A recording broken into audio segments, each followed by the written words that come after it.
किसान वाणी कार्यक्रम के प्रायोजक हैं कृषि एवं किसान कल्याण मंत्रालय, भारत सरकार।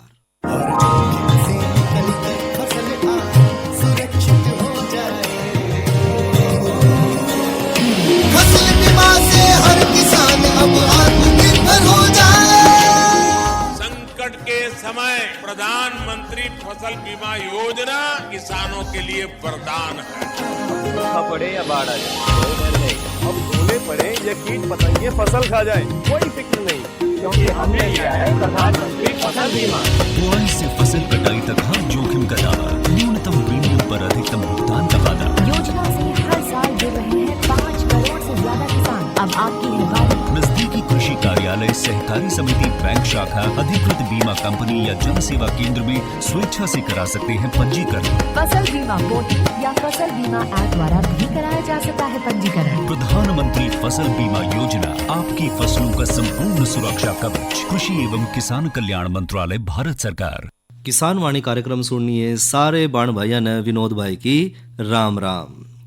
किसान भाइयों, आज किसान वाणी कार्यक्रम में चर्चा करेंगे सब्जी उत्पादन और आधुनिक बागवानी में संरक्षित खेती के महत्व पे, और साथ ही भाइयों आज की नसीहत के तहत चर्चा करेंगे मुर्गियों के मुख्य रोग और रोकथाम उपाय और उसके प्रबंधन पे, और जानकारी लेंगे भाइयों रबी फसलों में सूक्ष्म पोषक तत्वों के महत्व पे। इसी के साथ भाइयों का करवाओगे मनोरंजन भी, और जो दूसरे समसामयिक विषय हैं उन पे भी करेंगे चर्चा।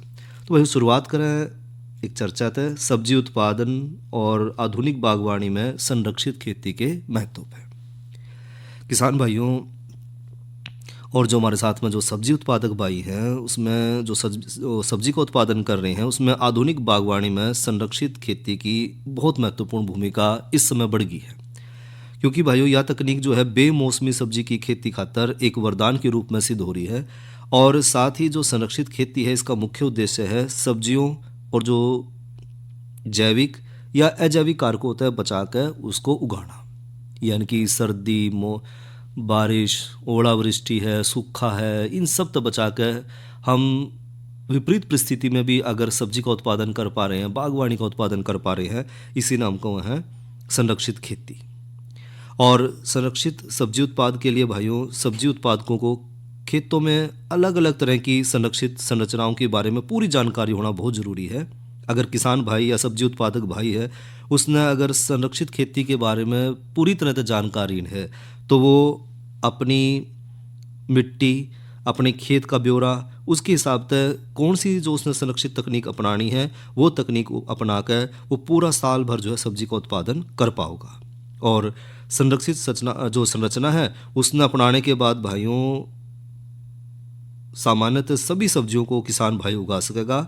और सब्जियों का चुनाव पौधों की ऊंचाई, उनका उत्पादन लागत और उनके बाजार भाव को ध्यान में रख के ही किसान भाई करे, तो वो ज़्यादा से ज़्यादा मुनाफा भी कमा पाओगा।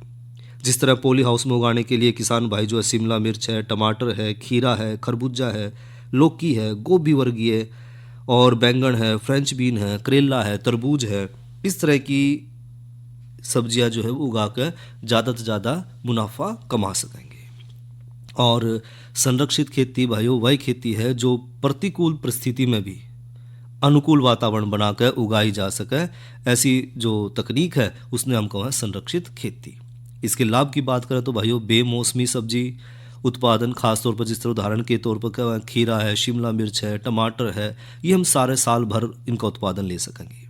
साथ ही पूरे साल हम अपनी ज़रूरत के हिसाब से रोग रहित, गुणवत्ता युक्त और सुरक्षित पौधों को कम समय में कई बार उगा सकेंगे। और सब्जियों की जो सस्य संघनता है उसने बढ़ाकर, यानी कि पूरा साल कई तरह की फसल हम इसमें ले सके हैं। साथ ही विविध प्राकृतिक आपदा जिस तरह की तापमान का कम हो जाना है, तापमान का बहुत ज़्यादा बढ़ जाना है, धूप छाँव है, ठंडी हवा है, बारिश है, ओला है या पाला पड़ गया है, बर्फ़बारी हो रही है, लू पड़ रही है, इन सभी कारकों का हमारी फसल पर कोई प्रभाव नहीं पड़ेगा। साथ ही विपरीत मौसम यानी कि जो बेमौसमी सब्जी है उसकी भी नर्सरी तैयार करी जा सकेगी, और कम समय में अगेती पौध तैयार करने में भी ये हमारी मदद करेगा। साथ ही जब बेमौसमी हम सब्जी ले रहे हैं तो बाज़ार में उसका भाव भी हमने बहुत ज़्यादा मिलेगा, क्योंकि ज़्यादातर देखा जाओ है कि जब किसी सब्जी का उत्पादन खेत में बहुत ज़्यादा हो जाए तो बाज़ार में उसकी मांग बहुत कम हो जाए है और किसान भाई ने उसमें मुनाफा नहीं मिलता, क्योंकि सब्जी जो है वो सस्ती हो जाए बहुत। तो अगर बेमौसम की सब्जी अगर बाज़ार में आओगी तो किसान भाई ने ज़्यादा लाभ मिलेगा। साथ ही अधिक मूल्य वाली सब्जियों का अगर किसान भाई उत्पादन करे तो इसमें ज़्यादा बढ़िया होगा, और सब्जियों की उत्पादकता और गुणवत्ता में भी इसमें बढ़ोतरी ज़्यादा देखी जावा है। साथ ही कीड़े और बीमारी की रोकथाम पर भी इसमें देखा गया है प्रभाव पड़ा है। साथ ही जो छोटे किसान हैं उनके लिए तकनीक ज़्यादा बढ़िया है, क्योंकि कम जगह में हम वो सब्जी ले सकते हैं जिनकी बाज़ार में कीमत बहुत ज़्यादा है, तो थोड़ी सी जगह में भी किसान भाई अच्छा मुनाफा ले पाओगा। तो जो संरक्षित खेती है उसमें कौन कौन सी संरचना है, कौन कौन से तरीके हैं, तो इसमें है भाइयों तो पॉली हाउस। पॉली हाउस एक घरनुमा एक ढांचा है, इस ढांचे में जो बनावट है उसके आधार पर हम इसने अलग अलग भागों में बांटा है। और पॉली हाउस बनाने खातर भाइयों GI पाइप, आयरन के एंगल हैं, लोहे के एंगल हैं, और जो पॉलीथीन इत्यादि है उसका हम इसमें प्रयोग कर रहे हैं। और इसके लिए भाइयों 150 से 200 माइक्रोन मोटी पॉलीथीन तो हम इसने ढक कर एक पॉली हाउस बना सका है। और पॉलीथीन की जो चादर है वो पराबैंगनी रोधी होनी जरूरी है, यानी कि जो सूरज से किरण आवे तो वो किरण जो है पॉली हाउस के अंदर पहुंच जाए, और जब मिट्टी तय और पौधों तय टकरावे तो वापस बाहर ना निकल पावे, जिस तरह पॉली हाउस का तापमान बढ़ जाएगा। और किसान भाई के लिए कम लागत के पॉली हाउस ज़्यादा उपयुक्त माने गए हैं। और साथ ही साथ सरकार भी भाइयों जो बागवानी मिशन है उसके तहत 50 से 70% तक इस पर अनुदान भी दे रही है। इसके अलावा कीट अवरोधी नेट हाउस, इनमें भी भाइयों जो संरचना है वो पॉली हाउस जैसी ही हो है, बस इसमें अंतर इतना है कि पॉली हाउस को पॉलीथीन तक ढका जावा है और इसको सिर्फ भाइयों 40 से 60 मैश कीट अवरोधी सफ़ेद जाली के द्वारा ढका जावा है। इसमें छत्तों की इच्छानुसार जो है वर्गाकार, त्रिभुजाकार बनाना है या आयताकार बनाना है वो हम अपने हिसाब से तय कर सके हैं। और यह संरचना भाइयों उन क्षेत्रों खातर ज़्यादा उपयोगी मानी जावा है जिन क्षेत्रों में कम से कम बारिश, पाड़ा और ठंडक जो है सामान्यतः कम पड़े है। और इस खेत का जो मुख्य उद्देश्य है भाइयों वो है कि इसमें जो छोटे चूषक जो कीट हैं उससे रक्षा करना और फसलों को विषाणु रोग से बचाना। इसके अलावा भाइयों प्लास्टिक लो टनल, या भी जो 1 से 3 महीने की जो सब्जी है उनके ऊपर लगाए जाने वाली एक अस्थायी संरचना है, क्योंकि इसको बनाने के बाद ये बिल्कुल सुरंग जैसी दिखाई देगा, इसलिए इसका नाम रखा गया टनल, प्लास्टिक लो टनल। और लो टनल संरचना में भाइयों बनाने खातर 6 से 10 मिलीमीटर मोटी और 2 से 3 जो है मीटर लंबी GI तार या सरिया या फिर हम इसमें बांस की जो फट्टी है उनका भी उपयोग कर सकते हैं। और इन तारों को दोनों सिरों पर 1 से 1.5 मीटर चौड़ी क्यारियों पर गाड़ दें, और इनकी ऊंचाई जो है खुदे जो है 2.5 से 3 फीट तक की हो जाए है। और टनल जो है तारों की आपसी दूरी जो है 2 मीटर तक रखा है। और टनल के ऊपर भाइयों 25 से 30 माइक्रोन वाली जो पारदर्शी पॉलीथीन है वो हम इस पर अगर अच्छी तरह से ढक दें तो ये जो संरचना बना है वो बिल्कुल एक सुरंग जैसी बन जाए, इसलिए इसका नाम है प्लास्टिक लो टनल। और प्लास्टिक लो टनल भाइयों मैदानी क्षेत्रों में जिस तरह कद्दू वर्गी सब्जी है, अगेती खेती को बढ़ावा देने खातर बहुत ज़्यादा अपनाई जाने लगी है। इसके अंदर भाइयों नवंबर, दिसंबर और जनवरी के महीने में भी उन सब्जियों की पौध बनाकर उनका रोपण कर सके हैं किसान भाई, और फरवरी माह में इन्हें खोल दें। और ज़्यादातर जो कद्दू वर्गी सब्जी है उसका रोपण हम फरवरी मार्च में इसमें कर सके हैं। और इस तकनीक तो भाइयों उत्पाद 1.5 से 2 माह पहले ही हमने बाज़ार में मिल जाएगा, और जो फसल भाइयों 1.5 से 2 महीने पहले बाज़ार में आ जाएगी उसका किसान भाइयों ने बहुत आर्थिक लाभ भी मिलेगा। इसके अलावा भाइयों प्रो तकनीक यानी कि प्लग तकनीक भाइयों, इस विधि में सब्जियों की पौध के लिए प्लग ट्रे, जिसने प्रो ट्रे भी कहते हैं, उसका प्रयोग किया जावा है, जो सामान्यतः 98 या 50 छिद्रों वाली हो है। और इसमें भाइयों कोकोपिट, साथ में परलाइट और वर्माहुलाइट के 3:11 के मिश्रण में तैयार ट्रे में बिजाई करके पौध तैयार करी जावा है। तो इस तरह भाइयों हम जो है या प्लास्टिक हाई टनल तकनीक है, इस तरह की अलग अलग तकनीक ना अपना कर, या छायादार नेट हाउस तकनीक है, और कीट अवरोधी नेट तकनीक है, या फिर पॉली हाउस है, इस तरह की तकनीक अपनाकर हम जो है बेमौसम में भी सब्जी का उत्पादन या जो हमारे बागवानी है वो हम ले सके हैं, और इससे न कहो भाइयों संरक्षित खेती। तो ये तो भाइयों करी चर्चा सब्जी उत्पादन और आधुनिक बागवानी में संरक्षित खेती के महत्व पर। और अब जानकारी ले भाई मौसम की। तो आज का अधिकतम तापमान रहा 16 डिग्री सेल्सियस और न्यूनतम तापमान रहा 8 डिग्री सेल्सियस। और आने वाले कल का अधिकतम तापमान रहने की संभावना है 17 डिग्री सेल्सियस और न्यूनतम तापमान रहने की संभावना है 8 डिग्री सेल्सियस। और साथ में भाइयों ले जानकारी कल के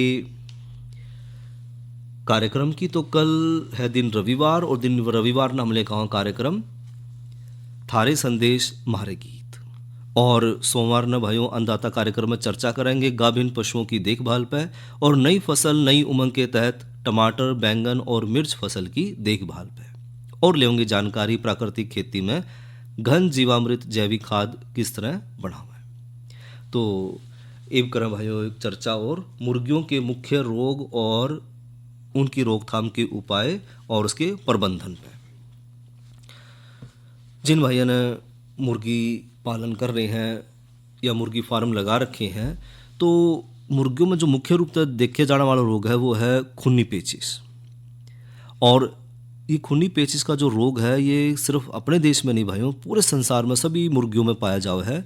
और कॉक्सीडिया जो सामान्य तौर पर मुर्गियों की आंतों में विद्यमान रहा है, लेकिन जब ये बड़ी तेज़ी से बढ़ा है इसने यानी कि उपयुक्त तापमान मिल जाए उपयुक्त नमी मिल जाए तो बड़ी तेज़ी से बढ़ा है। और जब ये इसकी संख्या बड़ी तेज़ी से बढ़ा है तो ये बीमारी पैदा करे है। और मुर्गियों में इस बीमारी का प्रकोप भाइयों 3 से 12 हफ्ते की आयु में ज़्यादा देखा जावा है। और इस बीमारी के यानी कि जो खूनी पेचिश है मुर्गियों में उसके मुख्य कारण है या तो बिछावन में स्वच्छता की कमी या फिर उसमें नमी का ज़्यादा होना। मुर्गी गृह में मुर्गियों का घनत्व बहुत ज़्यादा है यानी कि कम जगह में ज़्यादा मुर्गी हमने रख रखी है तो भी ये समस्या देखने मिला है। और मुर्गियों में भाइयों जीवाणु विषाणु या फफूंदी जनित रोगों का एक साथ प्रकोप में आना, इस कारण भाइयों मुर्गियों की जो रोग प्रतिरोधी क्षमता है वो कम हो जाए और खूनी पेचिश रोग उत्पन्न होने की संभावना बढ़ जाए। और यदि भाइयों कॉक्सीडिया को मारने वाली एक ही दवा लंबे समय तक अगर मुर्गियों को दी जाए तो मुर्गियों की आंतों में जो विद्यमान जो कॉक्सीडिया है उसकी जो प्रतिरोधी क्षमता है वो बढ़ जाए। और ऐसे में भाइयों उपचार करना बहुत मुश्किल हो जाए। और मुर्गी आहार में भाइयों अगर कॉक्सीडिया को मारने वाली दवाई का हम उचित मात्रा में नहीं दे रहे हैं या उन दवाइयों को मुर्गी आहार में हम शामिल ही नहीं कर रहे हैं या ठीक ढंग से नहीं दे रहे हैं तो उससे भी इस रोग के बढ़ने की संभावना ज़्यादा हो जाए। साथ ही विटामिन ए की कमी से भी इस बीमारी का मुर्गियों में प्रकोप होने की संभावना या आशंका बढ़ जाए। और इसके लक्षण के हैं मुर्गियों में खूनी पेचिश होना, कलगी और गल चर्म में पीलापन आना और प्रभावित मुर्गियों का सुस्त दिखाई देना, ये इसके लक्षण हैं। और भाइयों अगर निदान की बात करें इसके उपचार की बात करें तो प्रभावित जो मुर्गी है उसको डॉक्टर की सलाह पर एम्प्रोलियम या फिर भाइयों सल्फोनामाइड नामक की दवाई जो है उसको पानी में घोलकर 4 से 5 दिन तक जरूर पिलाना है लेकिन डॉक्टर की सलाह पे। साथ ही विटामिन ए का घोल भी हमने साथ साथ देना है। और इस बीमारी के प्रकोप के समय भाइयों विटामिन बी कॉम्प्लेक्स का घोल मुर्गियों को हमने बिल्कुल भी नहीं पिलाना है। और रोकथाम खातर भाइयों एक तो मुर्गी गृह में पानी और दाने के बर्तन इस प्रकार के होने चाहिए ताकि उनमें जो उनका मल है उसका संदूषण ना हो सके, यानी कि साफ स्वच्छ हमने पानी और दाना देना है मुर्गियाँ तक। और मुर्गी फार्म में भाइयों हवा का उचित प्रबंध हमने करना है। साथ ही मुर्गियों का घनत्व अधिक नहीं होना चाहिए। और इस रोग का प्रकोप होने पर भाइयों जो प्रभावित मुर्गी है उन स्वस्थ मुर्गियाँ तक अलग कर दें क्योंकि बीमारी जो है वो पक्षियों के मल द्वारा अंडपुट्टी काफ़ी संख्या में जो निकला है और वो स्वस्थ मुर्गियों तक भी पहुंच जाए और उससे जो स्वस्थ मुर्गी है वो भी रोग ग्रसित हो जाए। और हमने साथ में ध्यान देना कि जो बिछावन है वो हमेशा सूखा रखें, उसमें धूल की मात्रा कम से कम हो, यानी कि समय समय पर हमने इसकी सफाई जरूर करनी है। और बिछावन ना भाइयों सूखा रखने खातर इसमें 1 दिन के अंतराल पर उलट पुलट जरूर कर दें। और बिछावन में नमी ना जावे इसके लिए भाइयों हमेशा बुझा हुआ चूना इसमें जरूर मिलावे जिसकी 5 से 7 किलोग्राम मात्रा 100 वर्ग फुट के क्षेत्र में पर्याप्त रहेगी। और भाइयों जो चूना है वो अंडपुट्टी और जो प्रोटोजोआ है उसके अंडों को नष्ट करने में भी मदद करा है। साथ ही मुर्गी आहार में भाइयों इस बीमारी की रोकथाम खातर कॉक्सीडियोस्टेट नामक दवाई जरूर मिलावें। और यही भाइयों कॉक्सीडियोस्टेट का चयन डॉक्टर की सलाह पर ही लेवें, अपनी मर्जी तना करें कितनी मात्रा लेनी है और कितना हमने जो है किस समय देना है, तो ये जो है वो डॉक्टर की सलाह पर ही करें। साथ ही भाइयों मुर्गी फार्म में स्वच्छता का विशेष तौर पर हम अगर ध्यान रखेंगे तो मुर्गियों में खूनी पेचिश जो है उसकी समस्या का समाधान करा जा सके। ये तो ली भाइयों आज की नसीहत के तहत जानकारी मुर्गियों के मुख्य रोग और रोकथाम उपाय और प्रबंधन पर। और इब करवा भैया का मनोरंजन सुनाइए रागनी। नो बोला एक बार भिखारी आया, थारे दर्शन का साया, कोई होगा लोक मकाम, वो कह रहा अंदर जाना से बाहर भिखारी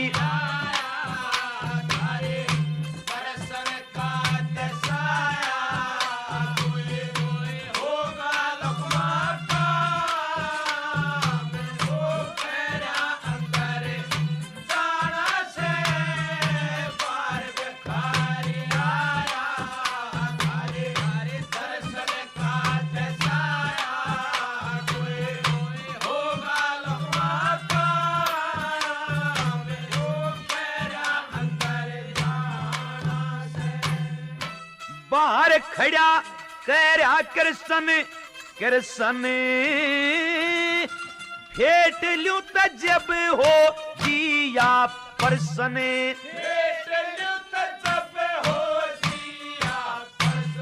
थारे दर्शन करना चाहता, तुम तीन लोक के दाता, वो कह रहा सच्चा दाम, तेरा यार भी पुराना से भिखारी आया, थारे दर्शन का दसाया, कोई होगा लम्बा काम, वो तेरा अंदर जाना से बार भिखारी आया, थारे दर्शन का दसाया,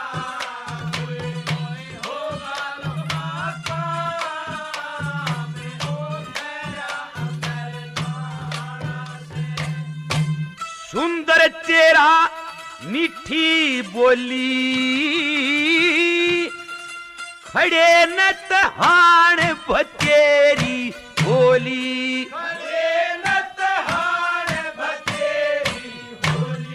बोली सकल बहुत सर मार्या, माथे पे तिलक चढ़ाया, मन दिख सुंदर श्याम, उका ब्राह्मण के साथ पाड़ा से भिखारी आया, थारे दर्शन का दसाया, कोई होगा लम्बा काम, वो तेरा अंदर जाना से बार भिखारी आया, थारे दर्शन का दसाया, कोई होगा लम्बा काम, वो तेरा अंदर जाना से।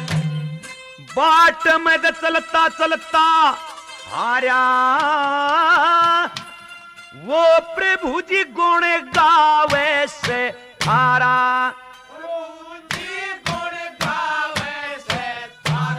मेरा प्यारा कृष्ण मुरारी, मारी बालकपन की यारी, उन्हें कह दिया हाल तमाम, वो तो अकल बंद घना शाना से भिखारी आया, थारे दर्शन का दसाया, कोई होगा लम्बा काम, वो तेरा अंदर जाना से बार भिखारी आया, थारे दर्शन का दसाया, कोई होगा लम्बा काम, वो तेरा अंदर जाना से। जगन्नाथ रटो भवानी मात, सिर पे सतगुरु जी का हाथ, सिर पे को बात रात दिन कर जा, फिर आप सब जर जा, तेरा सब हो जागा नाम, यो तो सदा उम्र का काना से बाहर भिखारी आया, घरे दर्शन का दशाया, होए होगा लकमा का, मेरा अंदर जाना से बाहर भिखारी आया, घरे दर्शन का दशाया, होए होगा लकमा का,